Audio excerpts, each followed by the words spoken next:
Hello students, welcome to my channel. तो आज मैं आप सभी को इस वीडियो में क्लास 9th के चैप्टर नंबर 1 नंबर सिस्टम की एक्सरसाइज 1.3 का क्वेश्चन नंबर 6 करवाने जा रही हूं। हमें दिया है look at several examples of rational numbers in the form p by q. Q is not equal to 0 where P and Q are integers with no common factors other than 1 and having terminating decimal representations expansions. Can you guess what property Q must satisfy?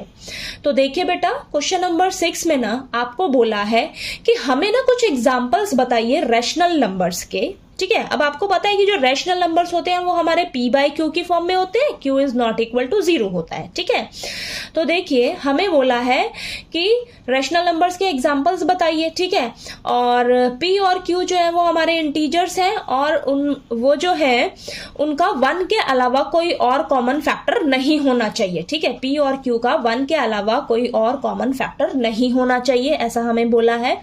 और उसका जो decimal expansion है वो terminating होना चाहिए बेटा। ठीक है, टर्मिनेटिंग डेसिमल एक्सपेंशन होना चाहिए जो हम रैशनल नंबर का एग्जांपल देंगे। ठीक है, अब और आपको ना गेस भी करना है कि Q की ऐसी कौन सी प्रॉपर्टी होगी जो इसे सेटिस्फाई करेगी। ठीक है, यानी कि Q की ऐसी कौन सी प्रॉपर्टी हो सकती है, होनी चाहिए जिससे हमारा जो रैशनल नंबर का एग्जांपल हो, ठीक है, उसका जो डेसिमल एक्सपेंशन हो वो टर्मिनेटिंग हो बेटा। ठीक है, तो आप गेस करके बताना कि Q की ऐसी क्या प्रॉपर्टी हो सकती है। हम ऐसा Q क्या लें, Q मतलब यहां पर जो आपका डिनोमिनेटर में है, डिनोमिनेटर में ऐसा क्या हम लें ताकि हमें जो आंसर मिले ना, जो हमें रैशनल नंबर हम एग्जांपल देंगे, जब उसका आंसर निकालें डेसिमल एक्सपेंशन की फॉर्म में तो वो टर्मिनेटिंग डेसिमल एक्सपेंशन आना चाहिए। यानी कि टर्मिनेटिंग का मतलब होता है जब आप उसका आंसर निकालो वो तो एक टाइम पर वो खत्म हो जाएगा। ठीक है, यानी कि आपको रिमाइंडर टर्मिनेटिंग में क्या मिलता है, 0 मिलता है। एक टाइम पर आकर आपका जो क्वेश्चन है वो खत्म हो जाता है बेटा। ठीक है,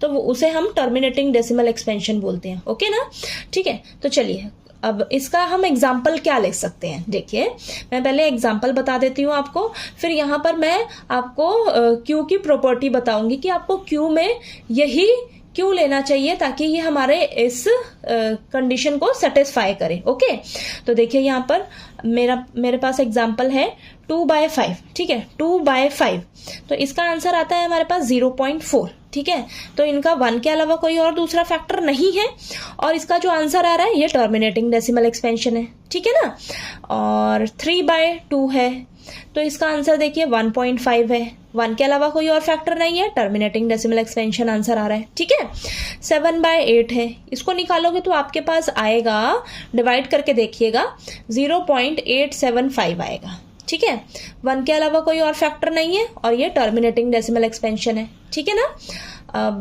7/10 है तो इसका आंसर आएगा 0.7। ठीक है, 1 के अलावा कोई और फैक्टर नहीं है और ये टर्मिनेटिंग डेसिमल एक्सपेंशन है। ठीक है, और हमने ना इसी एक्सरसाइज में क्वेश्चन नंबर 1 में देखिएगा आपके पास 3rd और 6th पार्ट है आपके पास 33 by 8 ये है।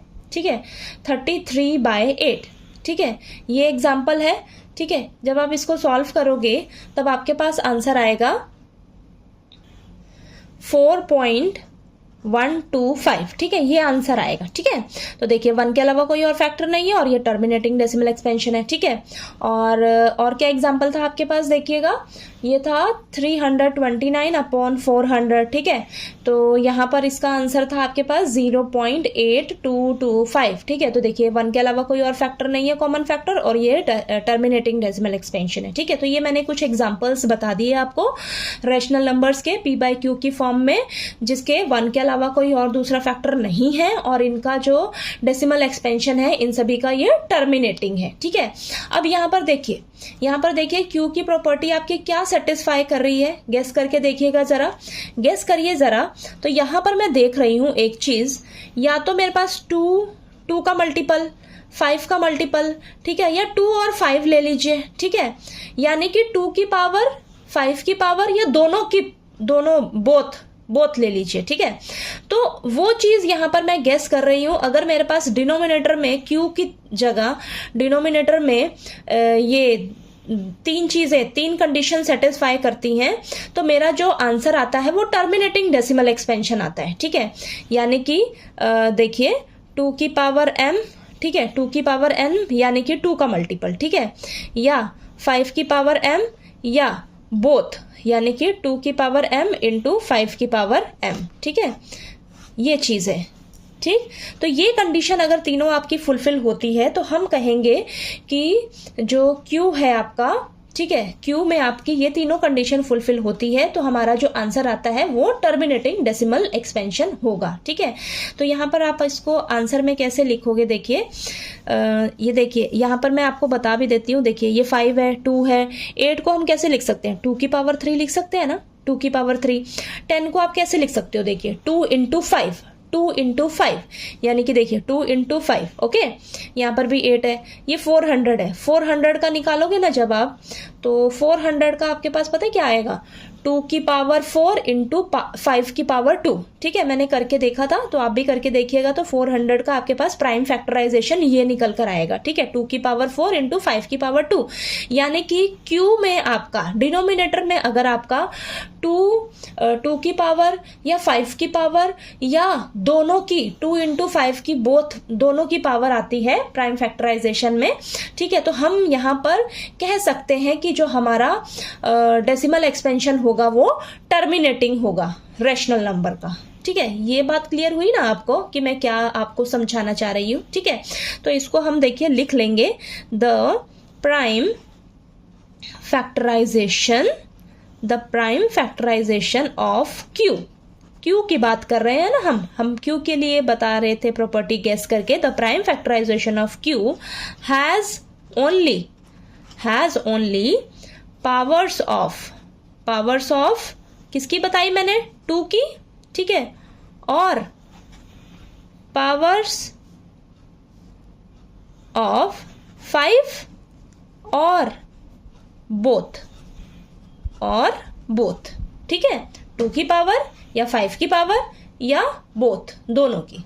ओके, तो देखिए आपको ये समझ आया कि हमने यहाँ पर क्वेश्चन में क्या हमें बोला गया था। ठीक है, तो उस तरीके से मैंने एग्जांपल दे दिया आपको और बता भी दिया कि ये P और Q में हमारे कॉमन फैक्टर नहीं आ रहे हैं 1 के अलावा कोई भी, और इनका जो आंसर आ रहा है डेसिमल एक्सपेंशन का वो टर्मिनेटिंग आ रहा है। तो ये कुछ एग्जाम्पल्स हैं उसके रैशनल नंबर्स के। ठीक है, तो चलिए आपको ये क्वेश्चन नंबर 6 जो है वो क्लियर हो गया होगा।